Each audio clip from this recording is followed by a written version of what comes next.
Magandang araw sa inyong lahat. Ito po si Nico Fabian. Once again, nandito po tayo sa NikTok, Real Talk with Nico. Kumusta kayo? And I hope everything is running smoothly sa inyo. Ang mga kababayan ko dyan po sa Pilipinas, dito sa Malaysia, particularly dito po sa Sabah is Malaysia, very specific dito sa Kota Kinabalu City.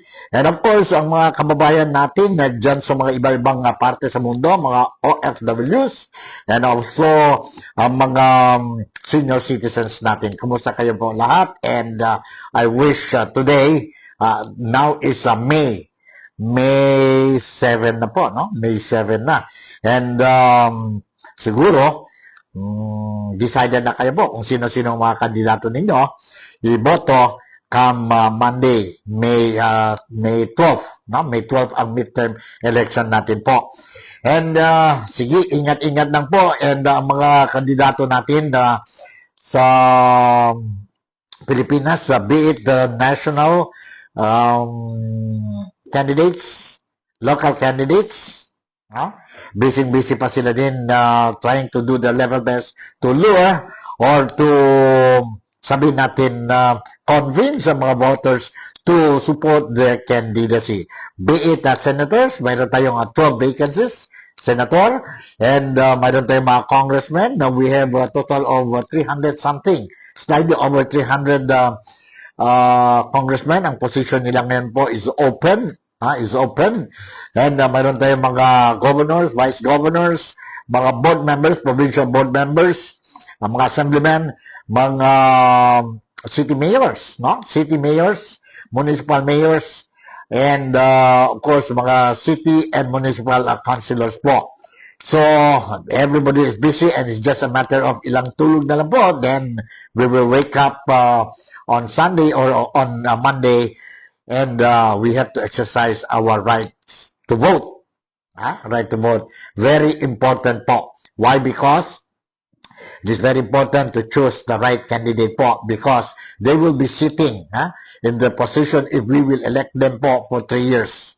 And wrong candidate would mean sufferings to the Filipinos and to the no developments or less developments para sa nation natin ang Pilipinas. Ang Pilipinas. And of course, we'll be expecting these remaining days, Wednesday, Thursday, Friday, hanggang Saturday po. Kasi hanggang Saturday na lang ang campaign period ng all the candidates. No? All the candidates. And sana lang durante or during this remaining campaign periods, now walang mangyari po, no? In terms of untoward incidents. And at the same time, sana lang po wala ng mga hitting below the belts ang mga kandidato natin po, no? So, it's our privilege to select once again our candidates or our officials, elected officials for another 3 years term, for another 3 years term. But I will be sharing with you in this program mga clippings paano busy-busy ang mga kandidato natin, and at the same time we'll be touching on sabihin natin ang some very important issues po regarding sa COMELEC, sa election natin po, and mga speeches ng some of our candidates po. And kung may time pa tayo, I'm going to touch or I'm going to share with you some candidates coming from Zamboanga City. From Zamboanga City. But anyway, to start with, I would like to share once again isang news article coming from Inquirer. If I'm not mistaken, this is from the Inquirer, and good news ito po, no? For me, it is a good news and positive. In other words, ang authority concerned, no? Immediately took action ang mga recommendations o complaints ng mga tao po, and this time around, this news article that I'm going to share with you is regarding ang probe. Ang gobyerno will be conducting a probe sa mga government officials involved or participated in the so-called surrender of former President Rodrigo Roa Duterte dyan po sa kustodiya ng International Criminal Court. The title of this news article is ombudsman starts probe of government officials for role in Duterte's arrest. And nandito po, I will read to you the news article. The Office of the Ombudsman has directed Justice Secretary Jesus Crispin Remulla and 4 other government officials to answer the complaint filed against them by the Senate Committee on Foreign Relations headed by Senator Jaime Marcos over the March 11 arrest of former President Rodrigo Roa Duterte and his turnover to the custody of the International Criminal Court or ICC in The Hague.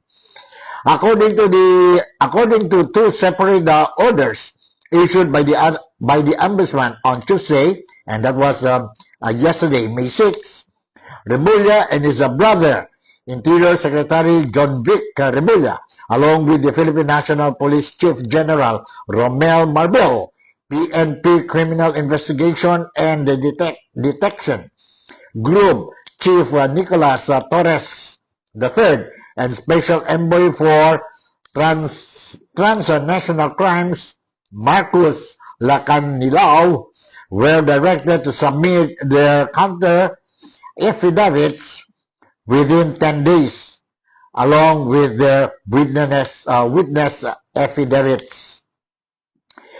Failure to file counter affidavits with the aforesaid period shall be deemed as a waiver of respondents' right to submit controverting evidence, and the preliminary investigation shall proceed accordingly, according to the Ombudsman's statement. The orders, signed by Director Nelly Goles of the Ombudsman Preliminary Investigation and Administrative Adjudication Bureau, were in response to the recommendation of the Senate Committee, which looked into the Duterte's arrest. In the committee report transmitted by Marcos, or Senator Marcos, to the Ombudsman on Friday, she asked the anti-graft body to investigate the 5 officials for possible violations of the Anti-Graft and Corruption Practices Act on top of the administrative offenses. According to Senator Jaime Marcos, Remulla should be probed for anti-graft law violations and usurpation of judicial functions for supposedly causing an invalid arrest. Torre, who read the Miranda rights to Duterte and explained that he was deputized to implement the ICC arrest warrant, should face charges of arbitrary detention and grave threats, according to Marcos. As for Marbel, the senator recommended that he be charged with arbitrary detention, while Lacanilao be held liable for usurpation of authority or official functions, false testimony in other cases, and perjury under the revised penal code. Marcos said that all the officials should also face administrative offenses, namely grave misconduct and conduct prejudicial to the best interest of the service for their supposed roles in the arrest of Duterte. The former president is currently detained at the ICC prison facility in The Hague after the tribunal's pre-trial Chamber 1 found sufficient basis to accuse him of being an indirect cooperator or as a mastermind in the drug war killings that happened while he served as Davao City Mayor and during his presidency. So yun po ang latest developments that we got from the Philippines regarding itong sabihin natin itong complaint against the top government officials who participated, who enforced itong warrant of arrest requested assistance by the Intercom, and the warrant of arrest was issued by the International Criminal Court or ICC. Shoutout muna tayo kay Noel Flores Tigson, who is also watching my program today. Mr. Noel Flores Tigson, good day to you, and God bless you and your family. And later on, Mr. Noel, I'll be sharing with you some of these video clips that I recorded of what is happening in the Philippines, no? Especially itong remaining 6 more days before the midterm or scheduled midterm election that will be on May 12th.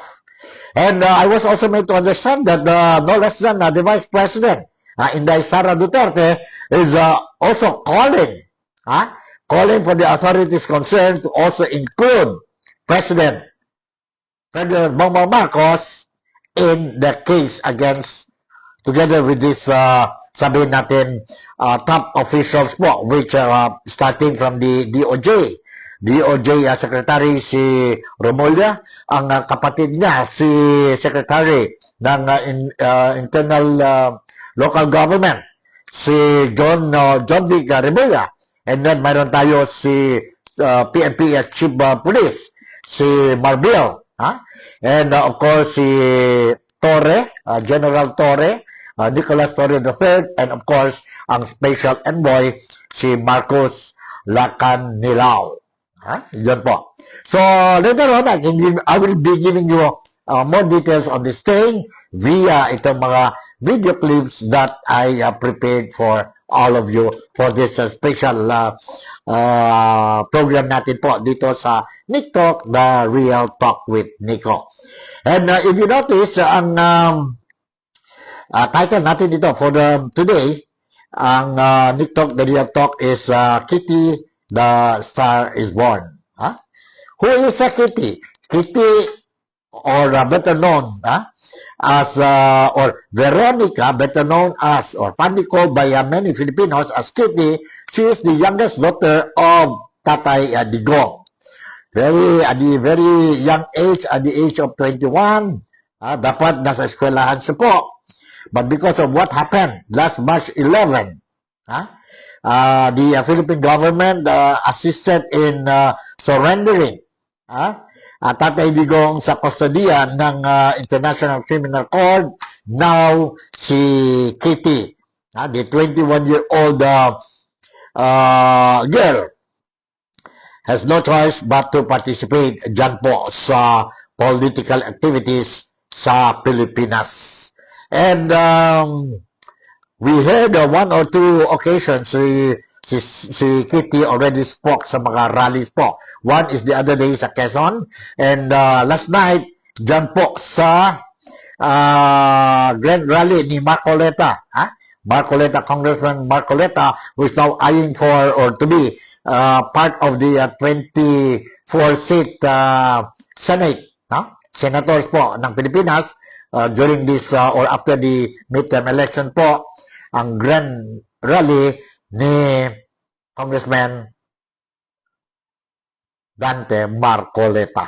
I will share with you some video clips po regarding it. And of course, during the, sabihin natin, ang rally, nakita din natin ang common law wife of Tatay Digong, si Madam Hanilen, also spoke sa rally.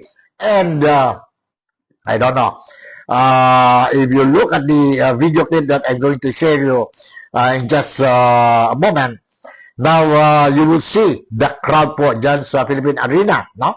The biggest, sabihin natin, hall sa Pilipinas po, no? Punong-puno, daming tao po, and for me, it contradicts ang mga result ng political survey the other day po, no? Na medyo mahina or kailangan improve ang rating ng mga PDP laban na candidates po based on the crowd, no? Everywhere they go, especially kung nandiyan po si Inday Sara Duterte, ang Vice President po. which she received a marching order from her very own father, si Tatay Digong, dyan po sa detention center ng ICC sa The Hague to campaign for the candidates of the 10 candidates of the PDP Laban. And of course, personally, si Inday Sara Duterte also endorsed two candidates, and that is Congresswoman ayon for the post of Senator, si Camila Villar, and of course, re-electionist si Amy Marcos. I will be also be giving you some clippings regarding itong issue ni Amy Marcos, ni Camila Villar, and mga campaigns ang speech din ni soon to be sabihin natin senator ng Pilipinas, si Marcoleta. Si Marcoleta. Okay, to start with, I will share with you itong speech ni Kittie. Ni Kittie. The Star is Born. The Star is Born. Si Kittie during the rally dyan po sa Bulacan. Ang grand rally ni Dante Marcoleta. Let's listen to this. Let's listen to this. Alright, you hold on, ha? Let's listen to this. Sana yun? Okay, 330. 330. Nandito po, let's listen to the video clips of Kittie Duterte.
Yan po ang speech ni upcoming star, the star is born, si Kittie or Veronica Kittie Duterte. Ibig sabihin po, ang mga anak ni Duterte ngayon po, ni Digong, lahat na sa politiko na po. No? And of course, masaya mga tao dahil the legacy si Tatay Digong left when he stepped down as the duly elected president of the Philippines from 2016 to 2022, maganda ang legacy po. Nakita natin po kung paano, how firm he is when he said that he loves the Filipinos, he loves Pilipinas, he loves the country. And during his time, nakita natin po ang mga parks natin, ang mga streets natin po, no? Wala na yon mga tao nag-inuman sa kalsada, walang damit. Ang mga anak natin po, when they go home, nighttime, nobody dare to disturb them po. Ang droga po, ang droga, the selling of illegal drugs po, nagturon in Milewi Salit turon o nagbaba talaga po, no? Ang mga kaso ng pending of sabihin natin illegal drugs and mga drugs addict po, mga drug addicts, many of them follow the advice or the order of Tatay Digong, stop it or you have to dance with the music when you will be arrested. Ganun yan po. And during that time, lahat ng mga karamihan ng mga officials ng gobyerno, they all praise ang the style of management of Tatay Digong. But unfortunately, the same people who praised Duterte in his war on drugs, the same congressman now, are saying na may kasalanan si Tatay Digong. May kasalanan si Tatay Digong. And they want that the Duterte legacy, the Duterte name will be deleted in the history of political history of the Philippines. One is because of the upcoming or scheduled midterm election that will be on Monday, May 12th, and of course the forthcoming presidential election that is scheduled on 2028. And when you talk about presidential election, it means the most likely winnable candidate is no other than the daughter of Tatay Digong and our Vice President, si Inday Sara Duterte. Although she has to make her intention officially clear to the Filipinos, but not now po, no? According to her, siguro it will be, the time will come when it will be 2026 na po. 2026 or 2027, 1 year before the presidential election.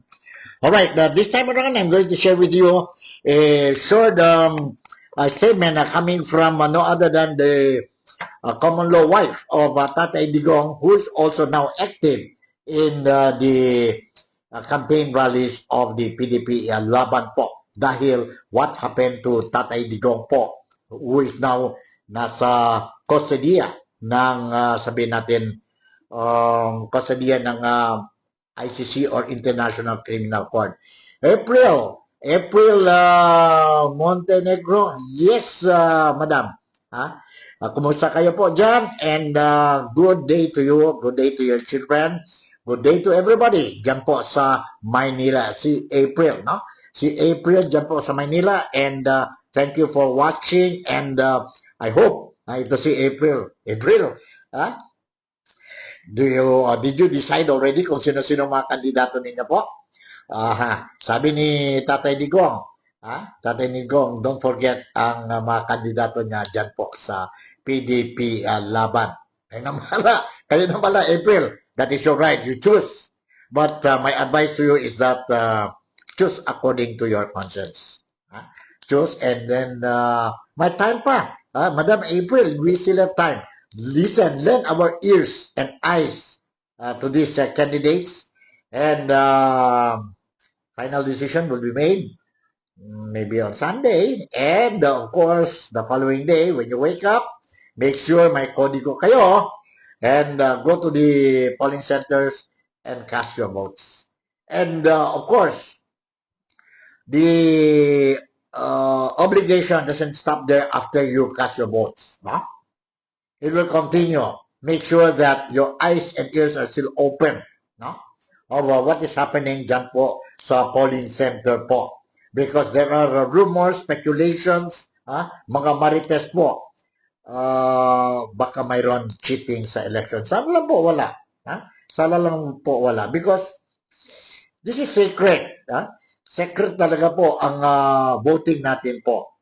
Sayang, we are going to vote and then we will be cheated on it. Our voice should be properly, loudly heard. Loudly heard by COMELEC. Sana lang po walang mga untoward incident to happen and at the same time, walang cheating.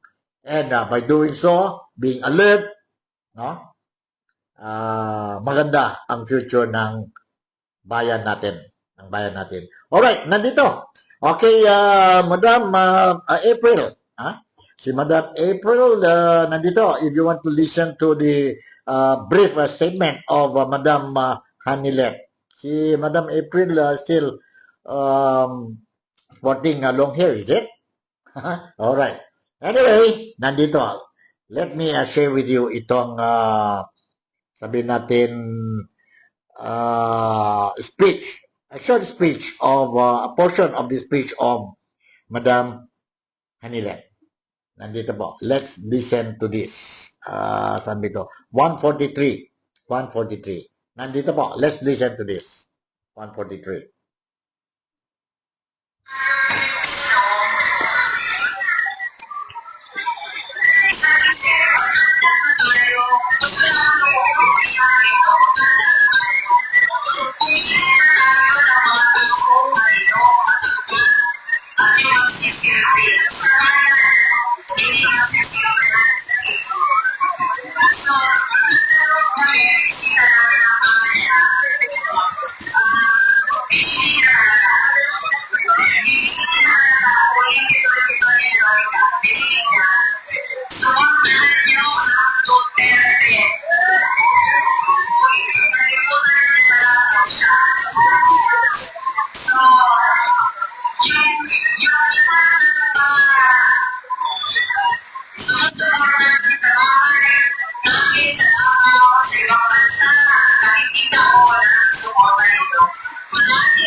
Alright, yan po si Madam Hanilet.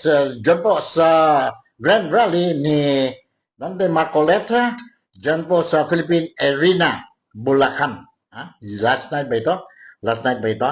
So, yan po. And I will share with you po ang speech ni Congressman or Representative Marcoleta po. And take note, you take note ang crowd. Take note ang crowd. Take note ang crowd, si Marcoleta is inside. In some surveys, he is already in. Safe place na siya po sa Magic 12. But in other surveys po, especially on commission poll survey po, he is not included. No, he's not included. But anyway, it's just a survey. Just a survey. And for you to analyze, you see the crowd po. I'm going to share with you itong video clip. You see po kung totoo ba inside na po si sabihin natin na si Marcoleta or mga majority of the PDP Laban candidates or not. And the question is whether this crowd, you notice from the very start of the campaign period for senatorial, and of course for the local positions po, whenever the PDP Laban rallies are being conducted or carried out, especially when there is an appearance of Inday Sara Duterte or any Duterte siblings, ang dami po ang mga tao. Ang daming tao. Paul Marquez, I would like to say also thank you very much for watching. God bless you and yes, all the best para sa Monday, primo, sa Monday, May 12. Don't forget. Ako rin, to be honest with you, I will be voting only on Sunday. After the Saturday last day of campaign period po.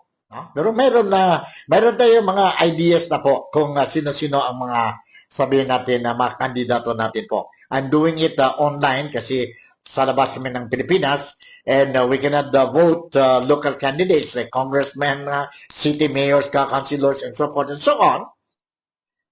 Ang mga overseas voters, we only choose 12 senatorial candidates and 1 party list. But when you talk to me about 1 party list, isa lang man yan po. I am giving my vote to the SSS-GSIS pensionado party list. Why? Later on in this program, I'm going to explain to you. But just want to a little of information. The first nominees of SSS-GSIS pensionado party list is a blue-blooded Atenean and a Zamboangueño who hails from Barangay Bolong po. I know him well. And based on his academic achievements, based on his work experience po, I don't think so we will regret if we are going to bring Rolando Ledesma Rolly Makasay to the Congress. That I can divulge po, yun po, para sa akin. That is my party list. Kasi, isa lang ang entitled to vote sa party list. So, let me be honest when it comes to the party list. The rest, sa mga senatorials, I will make my decision po. Although mayroon na tayong tentative lista, but I'll do it Sunday morning after I will attend ang Sunday Mass.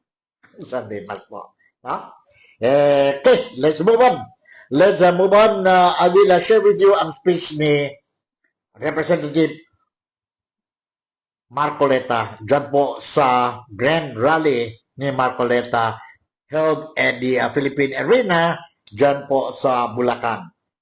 Please bear with me, but I think that this is very important and it will help you make a decision whether to vote or not to vote, whether to give support to the candidacy of Marcoleta and the PDP Laban candidates po. Kayo na bahala. That is your choice. Nobody can force you to vote for a particular candidate. Kung may mga vote buying po, be careful. Filipinos are not for nothing. We are not for nothing. Our vote is not for sale. Matured na po ang mga botante sa Pilipinas. That is what I noticed sa Pilipinas. We are now matured and not easily be played around or bullied by these candidates who are now seeking for or applying for the sabihin natin elected positions po. Vacant elected position dyan sa Pilipinas. Alright, let's share with you ang speech ni Representative Dante Marcoleta. Ano ba itong cue natin? 331. 331. Nandito po. Let's listen to the soon to be Senator of the Philippines. Marcoleta Marcoleta ang matatapos na kampanya para sa May 12 national at local elections. Sarap ito ng bumubuhos na suporta sa kanyang kandidatura mula sa iba't ibang sektor, maging ng mga dating galit sa kanya. Si Dati Marcoleta, hindi naman politiko eh. Dati Marcoleta ay isang public servant na nakita nila. Nasama lang ako sa mekanismo, nasama lang ako sa pamamaraan. Ngunit si Dati Marcoleta ay palaging iisa ang salita. At maraming tao nang nakapagpatunay nito. Ang totoo niya, mga kalabang ko pa ang nagsisulat sa akin at nagsipag-text sa akin na nung una hindi nila ako naintindihan. Ngunit ngayon ay ganap nila ako naintindihan. Sumusuporta nga sa akin.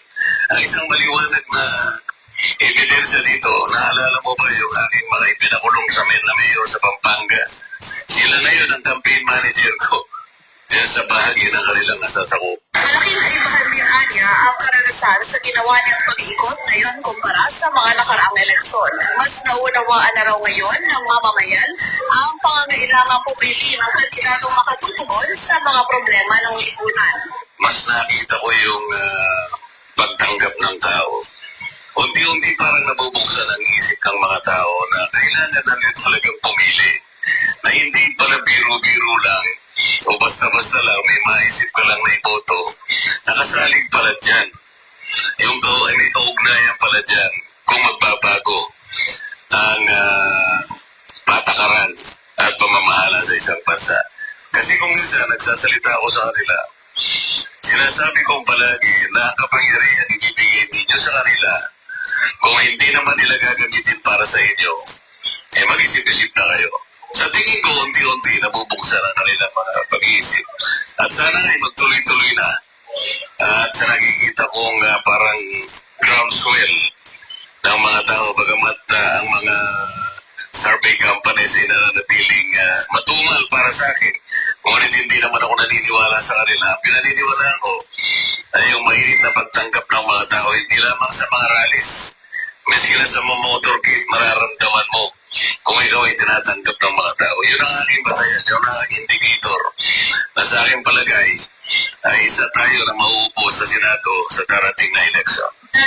Emosyonal din si Marcoleta dahil sa nakitang suporta kahit na sa mga kabataan at mga mahihirap na mamamayan. Nakakita ako ng mga pamamaraan, hindi ko pa nakita sa buong buhay ko. Meron akong isang nakitang batang high school. Meron siyang backpack. Meron nakadikit sa kanyang backpack ay isang YouTube na dineplay yung Hey Marcoleta. Tumadaan siya sa mga lagusan, mga isinginit at mga palengke. At tuloy-tuloy niyang pinaririnig yung jingle na Hey Marcoleta. Isang bagay na at pagkatapos ay sinagot yun ng napakarami. Nagpakita kahit ng mga tricycle, mga iba't ibang paraan. Nakita ko ba yung nagtitinda ng sorbetes. Talaga habang siya ay nagtitinda ng sorbetes, nakita ko yung tarpaulin na nasa harap ng kanyang itinutulak na parang kariton. Sa Philippine Arena at sa Philippine Stadium, Alright, yan po si Dante Marcoleta. Now, very soon to be, for me, very soon to be one of the 24-member senator dyan po sa Pilipinas. Sa akin, yes, I go for Marcoleta. Maganda itong material. Bring him to the Senate and nakita natin po, matapang, magaling, and he got the heart for the Filipinos and for the bayan natin po. Sa akin, si Marcoleta sa lista ko po, nandyan sa loob. One of the top five.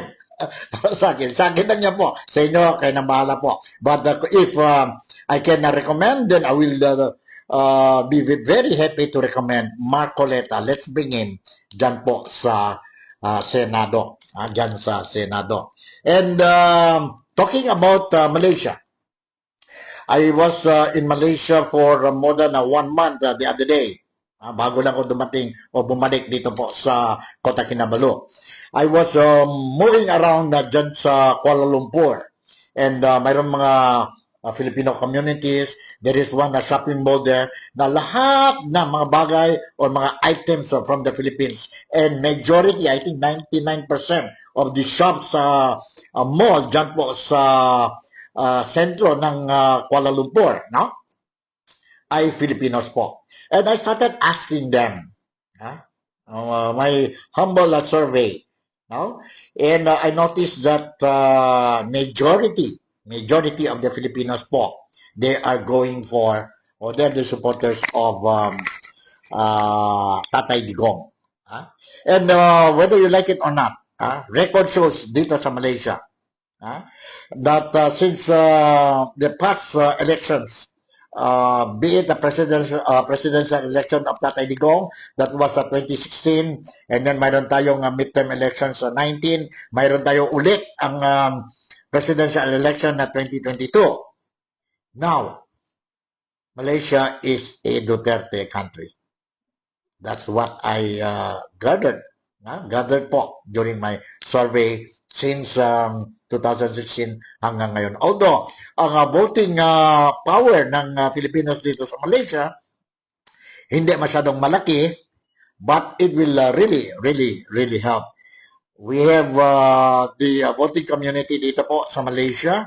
May mga gadgets na tayo po, sila mismo, they are telling me that sino ang kandidato nila po, they will pass it over, they will also campaign sa mga relatives nila. And mostly, itong mga overseas Filipino workers dito po, they are the breadwinner ng pamilya po. That's why nandito sila sa labas ng nation natin po to give a better future to their loved ones which they temporarily left behind sa Pilipinas.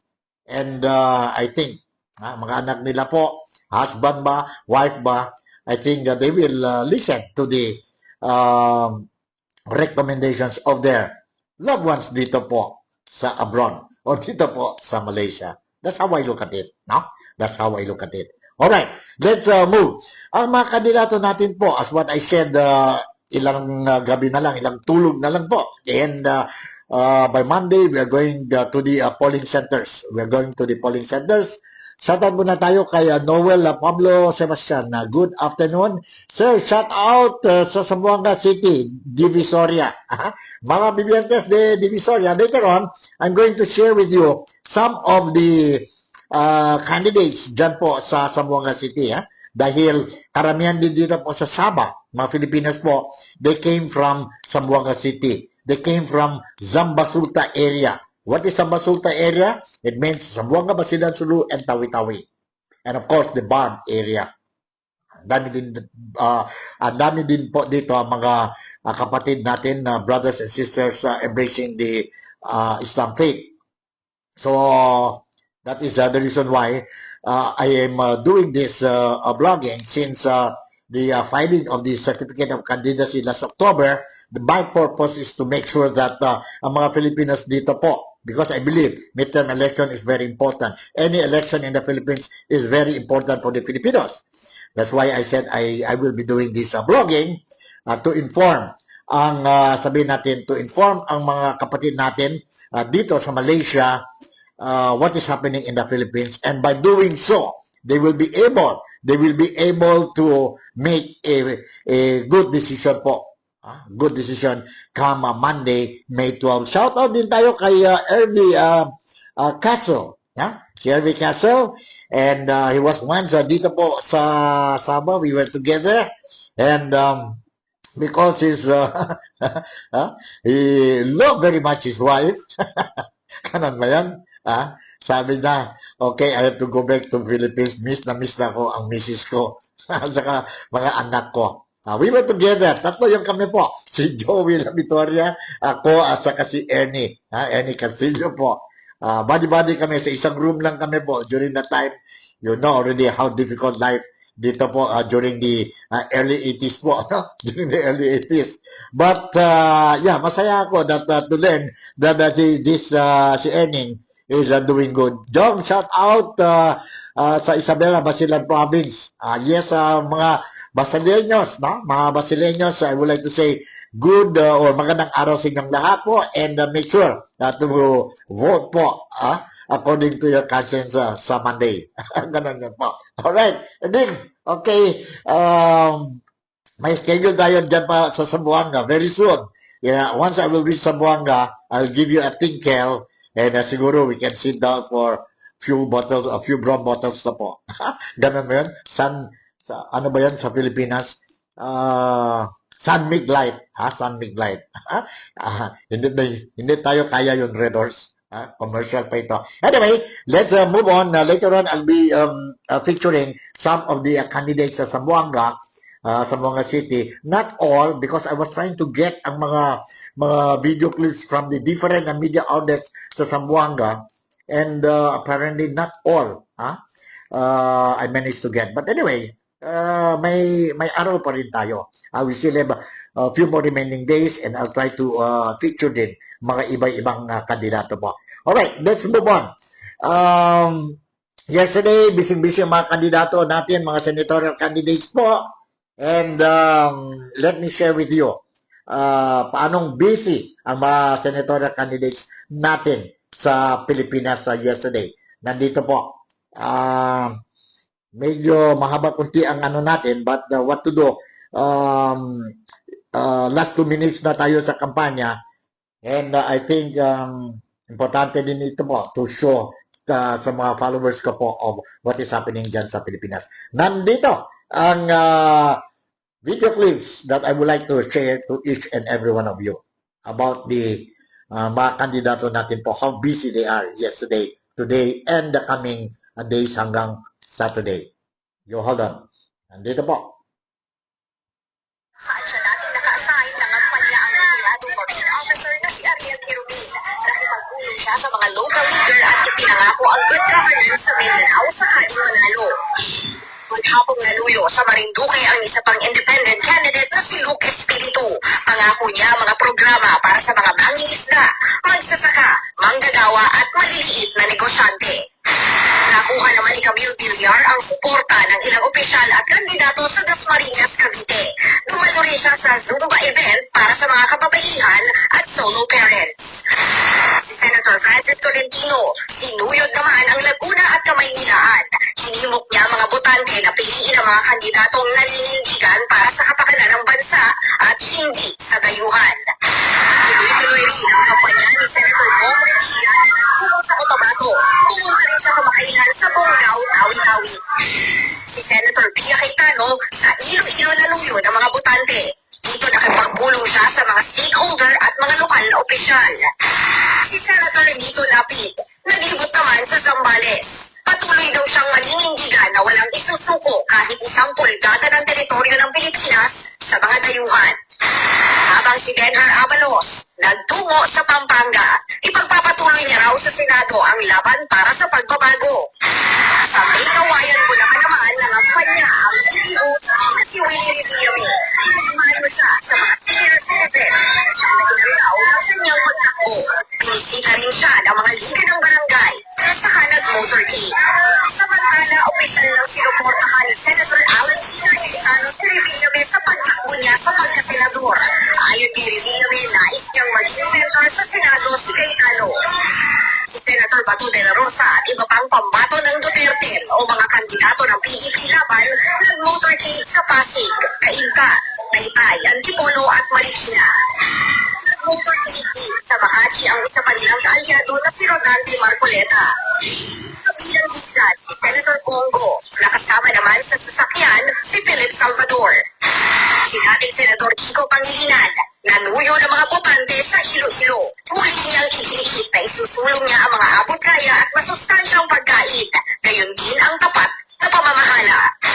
Puspusan ang paglilibot ng mga kandidato, lalo't hanggang sa May na lang ang kampanya. Sa kabila niyan, bumaba naman ang voter preference ng appraise base sa survey ng Polls Asia. Ibig sabihin, mas mababa sa 12 kandidato sa pagkasenador ang napupuso ang iboto ng mga botante. Sa balance Luzon, 6 lang ang celebrate. Ito sa Metro Manila, habang 10 sa Visayas at Mindanao. Tila nag-aalinlangan na raw ang mga botante. Ibig sabihin parang nag-iisip ang mga tao kung sino yung tatagdagin o maaaring manatili na lang sa ganong pila ang kanyang boboto. Nagbabalita mula sa Pagay, Laila Pangilinan, News 5. Alright, yun po. Busy mga kandidato natin, and it will be until Saturday. The other day or yesterday, I mentioned about the poll surveys dyan po sa Pilipinas. Karamihan ng mga commission and non-commission na poll survey, lumabas na ang last survey nila po, no? Before the midterm election on ano ito? May 12, no? Na nakita natin po sa survey, again, I would like to say, this is just a survey, eh? The final survey, the real survey will be on Monday, May 12. Kung ang survey ninyo, sa rating ninyo sa survey is uptrend, then don't be overconfident. Continue campaigning. Continue going down to the grassroots and explain to the people why they have to support your candidacy. But those results sa mga kandidato, medyo mahina or bumaba ang rating nila po, no? Sa poll survey. Now, let it be a reminder lang sa kanila na maybe there is something wrong sa campaign strategy ninyo po. So, mayroon pa kayong panahon to change. But, to be frank with you, para sa akin, last 2 minutes na ito po, no? Today, Wednesday, Thursday, Friday, Saturday, 4 days na lang po. And then, rest na tayo sa Sunday, election na sa Monday. No? So, karamihan ng mga botante siguro po ay, if I'm not mistaken, na-decide na po. Except yung some undecided pa. So, kung undecided, now, siguro pwede pa tayo magkampanya sa kanila po. And things can still change, no? Within this 4 days campaign period. Depende na yung anong mga issues po. Sana lang itong mga issues will be raised during the remaining 4 days. Hindi na ito po mga issues below the belt sa mga kandidato po.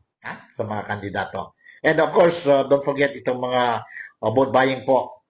This is a very unhealthy. Very unhealthy.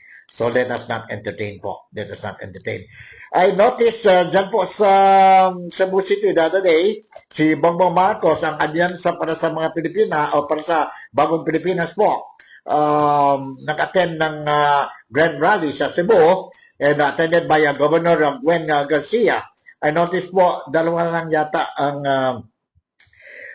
senatorial candidate ni Bongbong Marcos who attended itong Cebu grand rally. Si Abalos and ang asawa ni Bong Revilla nata, si Lenny Revilla. And then Bongbong Marcos and of course Governor Gwen. So does it mean that walang suporta na si Governor Glenn? Or does it mean that ang adyansa para sa bagong Pilipinas, mga kandidato split sila? We don't know. But the way how I look at it, siguro kadaykualan na yan po, no? Doing the last minute campaign po. So that is the reason why siguro they did not attend solidly dyan po sa Cebu Grand Rally. But remember, Cebu is both rich a province po. No? I think they have something like 3 point something voters dyan sa Cebu. Dyan sa Cebu. And based on the political survey po, nobody can doubt. Mindanao, karamihan po, Duterte yun po. Sa Cebu, based on the some surveys, sabi nila mahina daw ang PDP laban. But if you look at the rallies, political rallies carried out in Cebu or in Visayas po, ang daming tao mag-attend sa PDP laban rallies. PDP laban rallies, especially kung nandyan po si Inday Sara Duterte. Now, whether they can turn the crowd into a vote, let's see on Monday. Now, let's talk about Luzon. Luzon, based on the survey, Pulse Asia survey, nakikita nila po, sa Metro Manila, mahina ang Duterte. Mahina ang Duterte. But same thing, if you look at the crowd, kagaya yun ang rally ni Yorme sa Manila, sa Tondo po, grabe din ang crowd. Ang crowd ng rally nila po. Nandyan si Inday Sara Duterte at saka si re-electionist Senator Amy Marcos. Alright, pagdating naman sa Luzon, medyo mahina din, but parehas din ang mga crowd ni PDP laban, especially kung nandyan po si Inday Sara Duterte. So let's see. It's anyone's guess now.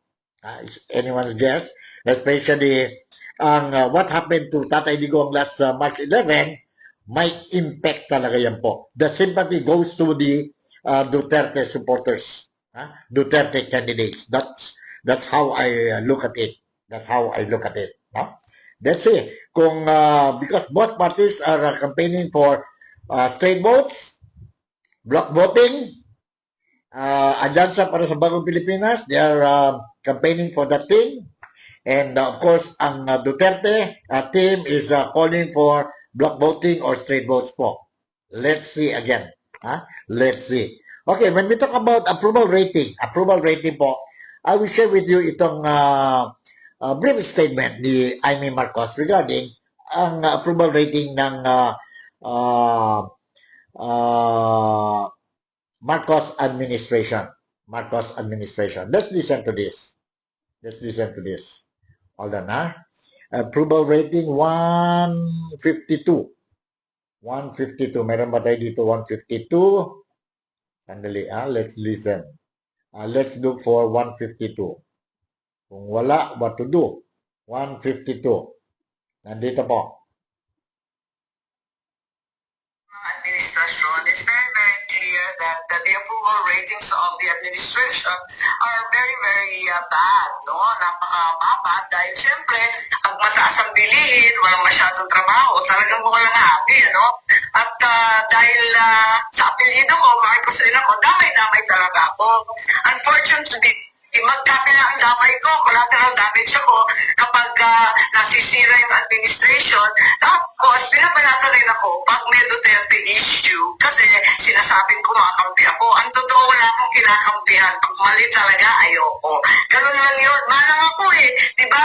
Pinapalo ka ng manang mo. Pero Senator, kung mali talaga, ayaw nyo. Pero you've never spoken about the wrongdoings of former President Duterte. You've also never spoken about that.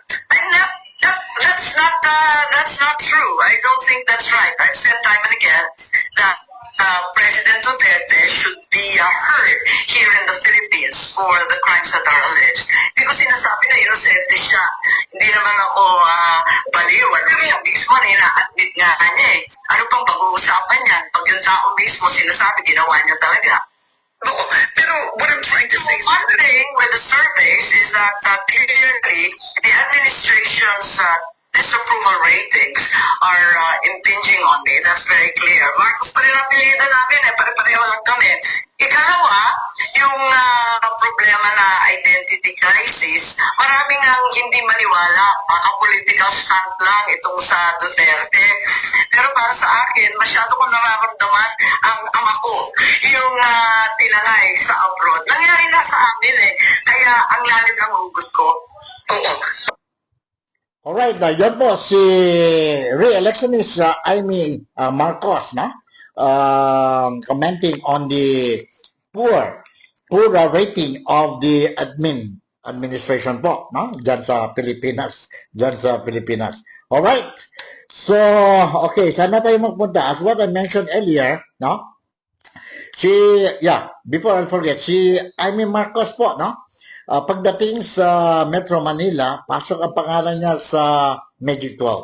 Sa Luzon, pasok dahil po Marcos siya po, And Visayas, yes, she's now getting some support from the Duterte supporters. Likewise, dyan po sa Mindanao. So let's see, ang dalawang endorsement na made by Inday Sara Duterte, si re-electionist Amy Marcos and Representative Camille Villar po, whether it will help push them inside the Magic 12. Let's see sa Monday. Okay, yun po ang sitwasyon ng mga national candidates natin, and don't forget, as what I mentioned earlier, kung may time pa tayo po, but I won't be able to give you all, all ang mga kandidato po, Maybe by tomorrow, I'll give you also mga clippings ng mga ibang kandidato sa Zamboanga. Now, to start with, I want to share with you also, at least you will have, sino ba ito ang kandidato para sa mayor sa Zamboanga City? How does he look like? And paano, how he talks and all these things. Nandito po ang short clippings ni District 2 Congressman, si Manix Dalipe, and now eyeing for the post of mayor dyan sa Zamboanga City. Nandito po. Let's listen to Congressman Manix Dalipe. Bibiyente sa kinagsulat sa Zamboanga, especially aking mga undecided, to vote wisely. Before sentence ni City kung ganyan suporta, mira kayo ng track record, ay kada un kandidato. Kaya si mga kandidato, siya po sa dalin mira. Ayuda, mira, dalin mira track record, siya balik kung inyuida. Siya balik implement ang mga programa. Siya balik mga konsehase, kaya pwede le hablar ng syudad, kay ele, siya nagratang kapasidad para ayuda po ng liyatong syudad de Zamboanga. So debe wise voter kita todo. Mira kita and track record de puno kada uno kandidato. Hindi silang promete. It's easy to promise. Pero mira to, and this is track record. At deliver bale. Kung syudad, kung mga hende. And kung saan sita mga hende. Si Manix Felipe, tali kita. Pirmi kita rin kita. Whether ayuda de hospital, ayuda de scholarship, de mga eskwela, de edukasyon, livelihood, y otro pa. We're always ready. By the sense, mira, de track record. Number one, ayuda. Number one, ang performance. Mayor Manix Dalipe. Okay, again, mayoral candidate ng Zamboanga City po. Maganda ang record. Okay, yung prinsipyo si Manix Dalipe o Congressman Manix Dalipe, abahagot po, konsehal, yakedali konsehal, yakedali vice mayor, yakedali congressman. And durante el 16 na kongreso, yakedali el majority leader po, no? Este mga tiempo, el majority leader sa na kongreso. So ahora, gradué ele na kongreso, abaya ele para mayor. Kaya ele ara, servi con el mga vivientes o con el Zamboanga po. No? Con el Zamboanga. Ese si Manix, Congressman Manix Dalipe. El dice contrario. Kaya ba dice contrario? Congressman for District 1, si Kimer Olaso. Si Kimer Olaso. First timer si Kimer Olaso. Now, after first term di si Aura, ya decide ele kore pa ka mayor del Zamboanga City. So, abandona ele kung di si second term, kan aile Aura para mayor del Zamboanga City. Uwi kita kung aspirant to be mayor of Zamboanga City, Kimer Olaso. Sabi ko, nakita lang rin ko, isla,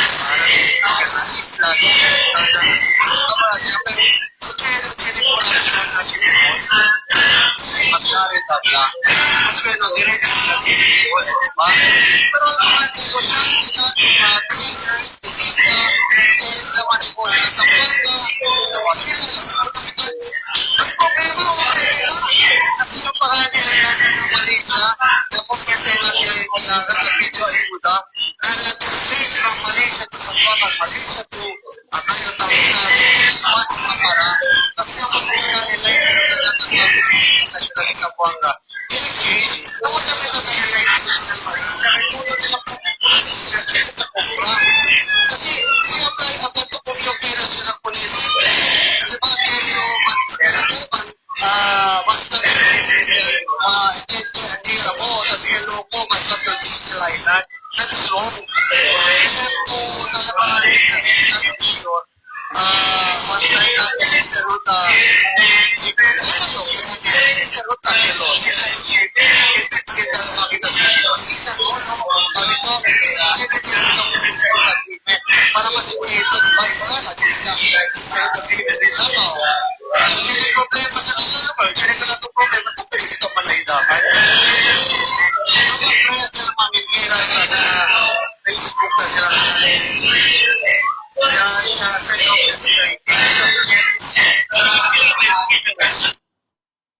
Okay, mga bisita, sa akin si kandidato para mayor na Zamboanga City, si Kimer Olaso, Congressman na Kimer Olaso. Yes, the idea, this is idea man sisterhood, no? Na Tawi-Tawi, na Holo, na Basilan, that's very good. But if unsolicited advice ni Mio Conel, whoever will win as a mayor of Zamboanga City on Monday, now why don't we work together with Malaysia, particularly sa Sabah? Na? Correct, akin tanda si aspirant na to be a mayor sa mga city, si Kimer Olaso, na ano, potential trading activities between cross-border trading activities between Sabah and Zamboanga. At the moment, if you look at it, sitwasyon, abi na akinasaba pati na Pilipinas, mas mutual trading activities is between between Kota Kinabalu or between Sabah na Tawi-Tawi, na Sulu, na Basilan. Un poko lang na Zamboanga. Although, for your information, ang mga Sabahan, sa mga Malaysians, they are really looking at Zamboanga City as another extension venue for the businesses dito po sa Malaysia. Huh? And with the situation, peace and order beginning getting stable, except that siguro mga tax holidays dapat mag-impose din na sa Zamboanga para entice more Malaysians, no? Malaysians to come into the Philippines or nasa Zamboanga to invest. Just like mga Chinese investors, they are coming here. Korean, Japanese, at kinasaba po. So, bueno, ano. And if you look at it, most of the projects dyan po sa Tawi-Tawi, Sulu, and Basilan, you can see a lot of Malaysian products. Now, if we can work together with Malaysia, Zamboanga and Malaysia, then it will help in the economy of Zamboanga City. Yan na po. Mayroon pa tayong mucho pa kita mga ideas when it comes to trading activities between Zamboanga City or Mindanao and Sabah. No? But wala na tayong time po. Ano? Wala na tayong time. Some other days, we will talk after the election. Siguro po. Mga opportunities mayroon tayo. And okay, sino pa? Pwede pa ba tayo dito sino ito? Aha. Sino pa mayroon tayo dito? Mayroon ba tayo si Ben Climaco? The former mayor of Zamboanga City? Si Ben Climaco, the former mayor of Zamboanga City. Sandali po, kung mayroon tayo dito, ha? Former mayor of Zamboanga City. Andito po, let's listen. Now running for vice mayor.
Alright, aquel former mayor of Zamboanga City, aquel na namin congresswoman, and ahora tako rin para vice mayor na Zamboanga City.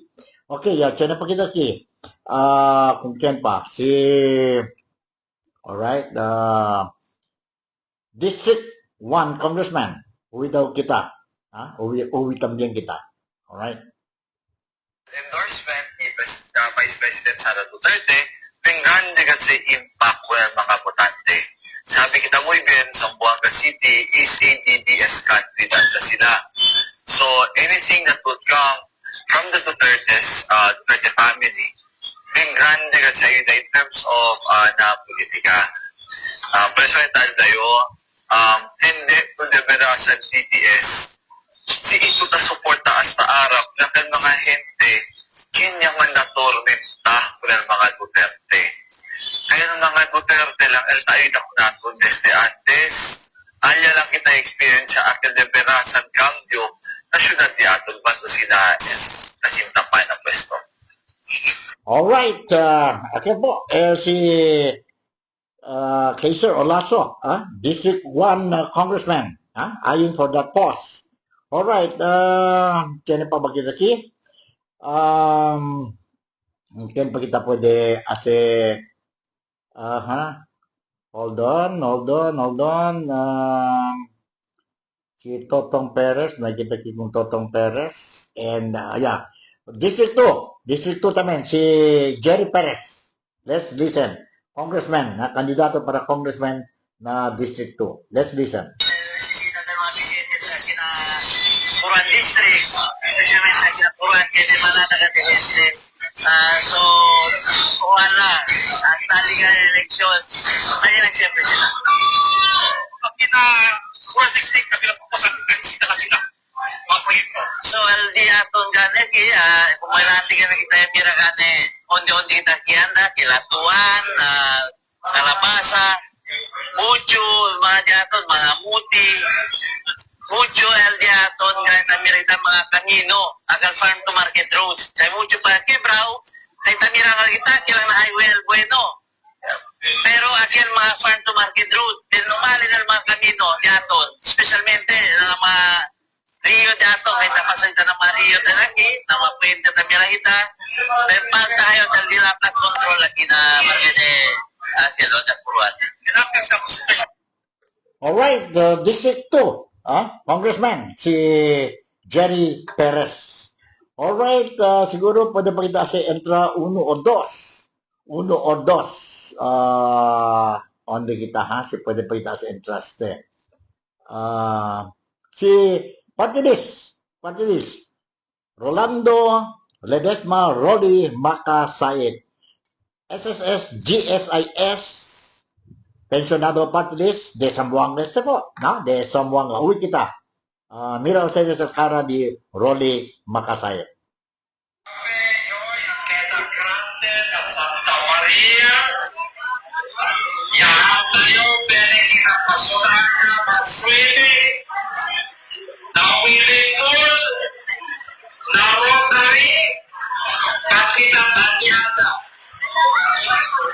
Siyo kanan, el Rotary, el Wiwi, Paul, pati el Tanyada, at Sekitawane, Ore, para el gente de Zamboanga, na pwede andan ang lugar,